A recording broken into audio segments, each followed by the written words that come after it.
Business തുടങ്ങുന്ന സമയത്ത് നമുക്ക് ആദ്യം കുറേ ബിസിനസ് കിട്ടും, പിന്നെ കുത്തനെ അത് താഴോട്ട് പോയിട്ട് പിന്നെയാണ് സ്റ്റേബിളായിട്ടാണ് പതുക്കെ ബിസിനസ് എപ്പോഴും പൊങ്ങി വരും. സ്മോൾ ആൻഡ് മീഡിയം എൻ്റർപ്രൈസസിന് എപ്പോഴും ഏറ്റവും കൂടുതൽ റവന്യൂ കൊണ്ടുവരുന്ന ഒരു ഇത് റെഫറൽ തന്നെയാണ്. സെയിൽസ് ട്രെയിനിങ് എന്ന് പറഞ്ഞു കഴിഞ്ഞാൽ വെറുതെ ഒരു സെഷൻ പോയി അറ്റൻഡ് ചെയ്തിട്ടൊന്നും കാര്യമില്ല.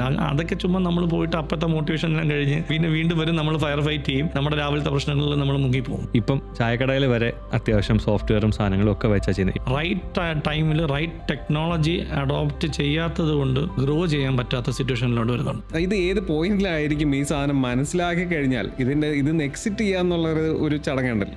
ഒരുപാട് കടമെടുത്ത് ഒരു പരുവത്തിൽ നിന്ന് നിൽക്കുകയാണ്. നമ്മുടെ ക്യാഷ് ഫ്ലോ, പ്രോഫിറ്റ് ഉണ്ടെങ്കിൽ പോലും പ്രോഫിറ്റ് കാണിക്കാതെ, ടാക്സിന് പേടിച്ചിട്ട് പ്രോഫിറ്റ് കാണിക്കാതെ നിൽക്കുന്ന സിറ്റുവേഷൻസ് ഉണ്ടാവാറുണ്ട്. ട്രിവാൻഡ്രത്തിൻ്റെ കോസ്റ്റ് ഓഫ് ലിവിങ് കമ്പാരിറ്റീവ്ലി വളരെ കുറവാണ്. ട്രിവാൻഡ്രം ശരിക്കും പറഞ്ഞാൽ നല്ലൊരു സിറ്റിയാണ് ജീവിക്കാൻ.